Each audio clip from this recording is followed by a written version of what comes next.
Bonjour à tous, cette semaine, Parashat Teruma.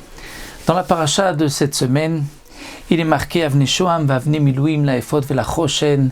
Il y avait des pierres de Shoham, des pierres de Miluim, c'est-à-dire à enchâsser pour l'Ephod et le Choshen, pour ces deux habits du Kohen Gadol. Donc des pierres précieuses étaient nécessaires et ces pierres ont été apportées par les Nessiim, par les chefs de tribu. On remarquera que, nous explique le Or HaChaim Akadosh, ces Avnei Shoham, Avnei Miluim sont marqués à la fin de la liste de tout ce que les Bnei Israël ont apporté. Ils ont apporté de l'or, de l'argent, ils ont apporté aussi des étoffes, ils ont apporté de l'azur, du pourpre, des huiles, des parfums.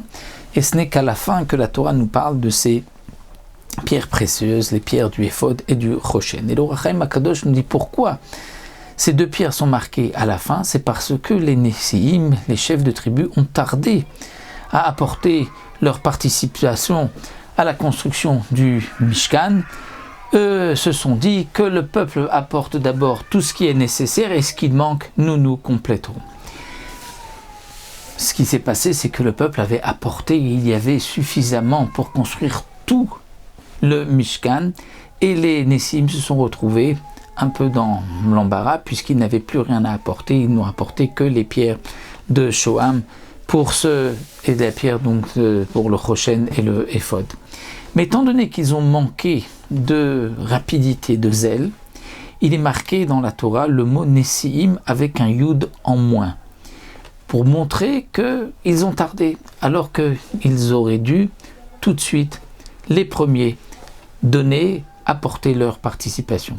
On pourrait imaginer aussi, lorsque on vient demander pour une bonne cause, on veut construire une synagogue, on demande à quelqu'un de participer. Si cet homme riche nous dira, faites le tour de tous vos donateurs et ceux qui manquent, je vous donnerai.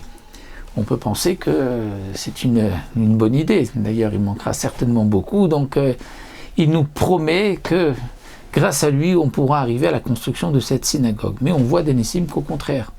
Ce qu'il doit faire, c'est proposer tout de suite et dire « voici ce que je donne ». Ensuite, eh bien, vous ramasserez, vous récolterez le reste chez d'autres personnes. Les Nessiim, eux, se sont dit que les Bnei Israël donnent. Eh bien, les Bnei Israël ont tout donné. Il ne restait que quelques pierres.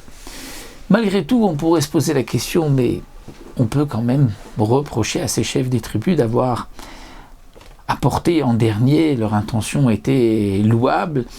Et ils voulaient compléter, ils étaient prêts à apporter même tout ce qui manquait. S'il manquait beaucoup plus, ils l'auraient apporté aussi. Alors le Rav Chaim Shmulevitch explique, le Rosh Yeshiva de Mir, que lorsque la Torah nous dit « tu aimeras V'ahavta et Hashem Elokecha, l'Éternel ton Dieu, de tout ton cœur, de toute ton âme, de tous tes moyens », c'est-à-dire qu'un homme doit être prêt à sacrifier sa vie pour l'amour d'Akadosh Baruch Hu. Mais en vérité, l'homme peut toujours trouver mille et une raisons de dire que dans ce cas-là, il n'est pas obligé de se laisser tuer, de sanctifier le nom divin au prix de sa vie. Eh bien, malgré tout, l'amour que l'homme peut avoir pour Akadosh Baruch Hu lui enlève tous les calculs qu'il pourrait avoir. Et c'est exactement ce que l'on dit ici pour les Nessiim. Les Nessiim, leur amour pour la mitzvah aurait dû mettre de côté toutes les bonnes intentions, aussi bonnes soient-elles, de laisser donc leur participation pour la fin, même s'ils voulaient compléter, apporter tout ce qu'il manquerait. Mais l'amour pour la mitzvah aurait dû les pousser immédiatement à apporter les premiers. Et puisqu'ils ont tardé, donc un yud manque à leur nom, comme c'est marqué dans la Torah. Shabbat Shalom ou Mevorach.